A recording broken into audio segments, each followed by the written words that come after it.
Well, it's a great honor doing any of these ceremonies like this. You know, they stepped up for us when we needed them to defend our freedom, and we step up for them to show them the rightful honor that they deserve. In frigid weather, nearly 1,000 people come together in honor of a fallen soldier from the Southern Tier. Specialist Ryan Jayne was remembered tonight at Corning East High School. Good evening, everyone. I'm Laura Queso. And I'm JB Buno. Thanks for joining us here on the late edition in high definition. It's incredibly hard, nearly impossible to fathom, losing a son, brother, friend, or loved one as they served in the line of duty. Tonight, family and friends of fallen soldier Ryan Jayne had to say goodbye. Calling hours went on for more than 4 hours as hundreds of people poured into the auditorium of the high school that Jayne attended, all to pay their last respects. WENY TV's Joe Melillo has been following the story all day. He joins us live in the studio. Joe. Laura, I had the chance to speak to a few people who knew Specialist Jayne, and they said they'll miss Ryan and the aggressive way he lived life.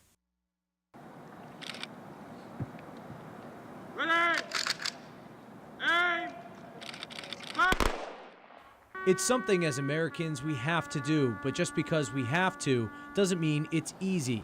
A lot of people faced their worst fears Wednesday night, saying goodbye to Army Specialist Ryan Jayne. Well, losing someone like that, it really hits home. We've lost a lot of young people in our community within the last year. You know, it's really hard to deal with in our community, but we do have a strong community. We kind of stay together when stuff like this happens.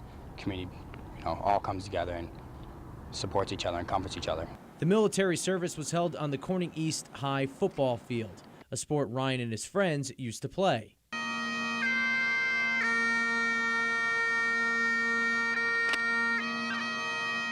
During the football times, you know, he's a really rugged kid, really tough kid, but at the same time, he had a great heart.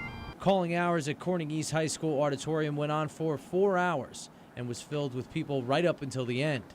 Color Guard units from across the county were on the field as the military service took place. The stands were full of people and emotion. Local politicians and representatives were on hand, but the night was devoted to remembering a friend and fallen hero. From when I knew him, he was great. I mean, I was walking to school one time, it was cold out, he just picked me up. This is before I even really knew him that well, and he just gave me a ride. You know, that right there shows a lot about a person.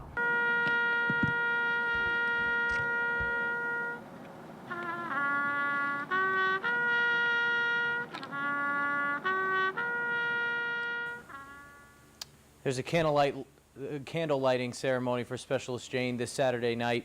It starts at 5:30 at Alperon Park in Troy, Pennsylvania. Live in the studio, Joe Melillo, WENY TV News.